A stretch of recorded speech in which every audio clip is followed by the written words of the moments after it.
The waves did not care who they were before the crash.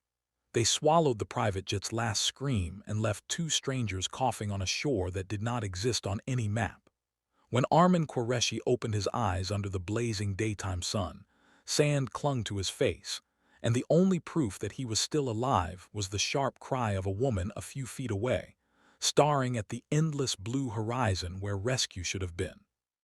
Before we step further into their fate, if you believe in kindness and second chances, take a moment to like, comment, share, and subscribe to the channel Life Spark Stories. Your support keeps stories like this alive. Armin was 34, a widowed single father who had built a small boat repair shop with his bare hands in Gwadar. His palms were rough, his shoulders broad from years of lifting engines, and his heart carried the quiet ache of raising 7-year-old Hattie alone after losing his wife to illness. He had boarded that jet as a last-minute mechanic, hired to fix a technical issue mid-route.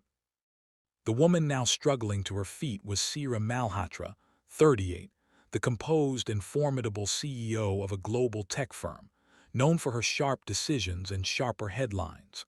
Her tailored white blouse was torn at the sleeve, her designer sunglasses gone, her authority scattered like the wreckage behind them. The island was small but fierce in its beauty. Palm trees leaned lazily toward the ocean, their leaves whispering secrets in the warm wind. The sun hung high in a clear sky, pouring relentless daylight over the glittering water. Birds circled above as if inspecting the unexpected guests. There were no signs of boats, no smoke in the distance, no comforting hum of civilization. Only the rhythmic crash of waves and the harsh truth that rescue was not guaranteed. The first challenge came quickly. Sira, accustomed to boardrooms and assistants, struggled to accept that survival required more than strategy. Her phone was dead. Her voice trembled when she realized there was no signal. Armin, though equally stranded, moved with instinct. He gathered pieces of the broken plane, searching for anything useful. He found a half-intact emergency kit, a metal container, and a small flare gun with one shot left. He rationed the few supplies carefully, his mind calculating not profit margins but hours of daylight and the direction of the tide. By midday, the heat grew merciless. Sira's confidence began to crack. Her expensive shoes were useless in the sand, and blisters bloomed on her heels. She tried to mask her fear with logic outlining probabilities of search routes and rescue operations. But when the ocean swallowed the last visible fragment of the plane, silence settled heavily between them. For the first time in years, Sira was not in control. Armin built a crude shelter from palm leaves and debris, his movements steady and purposeful. He climbed a tree for coconuts, scraped his arm, and didn't flinch. He showed Sira how to collect rainwater in the metal container when a brief afternoon shower passed through, warm and fleeting. The island, though bright and beautiful, tested them constantly. Hunger gnawed at their patience. Sunburn stung their skin. At night, strange, rustling sounds from the forest made sleep fragile and shallow. Days blurred into one another under the endless blue sky.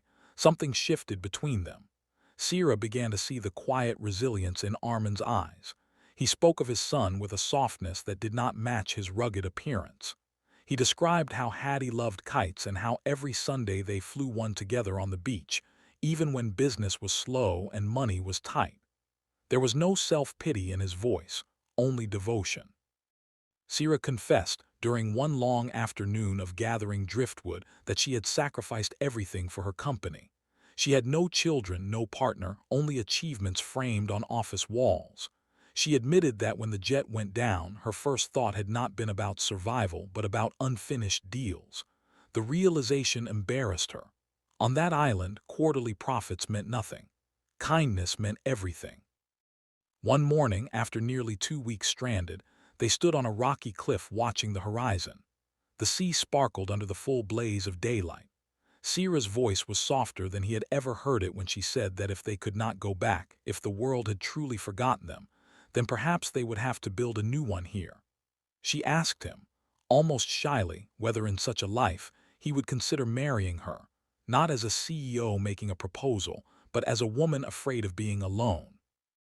It was not a business deal. It was vulnerability laid bare. Armin did not answer immediately. He thought of Hattie's small hand in his, of promises made beside a hospital bed. He told her gently that survival had already taught them something greater than fear. It had taught them who they really were. Marriage, he said, should never be born from isolation, but from choice. If they returned, if she still saw the man behind the mechanic's hands and he still saw the woman beyond the CEO title, then they would talk again under a sky filled not with uncertainty, but with hope. That same afternoon, as if the ocean had been listening, a distant fishing boat appeared on the horizon. Armin fired the last flare. The red streak cut through the brilliant daylight like a second sunrise. The boat changed direction. When they were finally pulled aboard, weak but alive, Sierra held Armin's hand not as a superior but as an equal. Weeks later, back in the city, she visited his modest home. She met Hattie. She knelt to his level and listened to him speak about kites and dreams. And this time, when she looked at Armin, there was no fear in her question. Before we close, if this story touched your heart, please take a moment to like, share, and let us know your thoughts. Your engagement means more than you know. And here is a special request. Comment, second chances matter, if you believe love can rise from the most unexpected storms.